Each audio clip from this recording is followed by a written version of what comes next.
आज म स्वादिष्ट पास्ताको नास्ता कसरी बनाउने भनेर तपाईहरुको माझमा नयाँ भिडियो लिएर आएकी छु। अन्तिमसम्म हेर्न नभुल्नुहोला। मैले सबै सामग्रीहरू तयार गरिसके, जे चाहिन्छ त्यो सबै तयार गरिसके। अनि यो पास्ता पनि बोइल गरिसके। बोइल गरेर मैले धोएर यहाँ सुक्खा बनाइसकेको छु।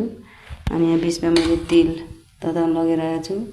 त्यसपछि यहाँ मैले टमाटर काटिसकेको छु, प्याज काटिसकेको छु, अनि हरियो धनिया, हरियो प्याज, अनि यहाँ हरियो लसुन सबै सामग्रीहरू मैले काटिसकेँ। यो आफ्नै बारीको हो।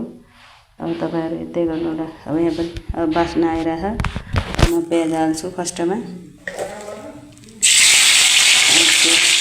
त्यसलाई रातो हुँदैन। त्यसपछि हरियो प्याज हाल्नु, त्यसपछि टमाटर हाल्नु। यो लसुन र धनिया चाहिँ यो फ्राई भइसकेपछि हाल्नुपर्छ, किनकि बास्ना राम्रो आउँछ। अगाडि हाल्यो भने बास्ना आउन्न। अनि लसुन हाल्दैछु,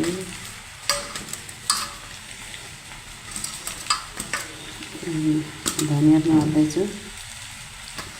यो फ्राई भइसकेपछि हाल्यो भने बास्ना एकदम राम्रो आउँछ। अनि अहिले चलाउनु पर्यो। फाइनली तयार भइसक्यो। नास्ता तयारी भयो। अब पिठोमा पनि लगाइसकेँ। अब खानुपर्छ। अब खानु पर्यो। मलाई पिरो मनपर्छ, डल्ले खुर्सानी, अमिलो पनि मनपर्छ। यो अमलाको अचार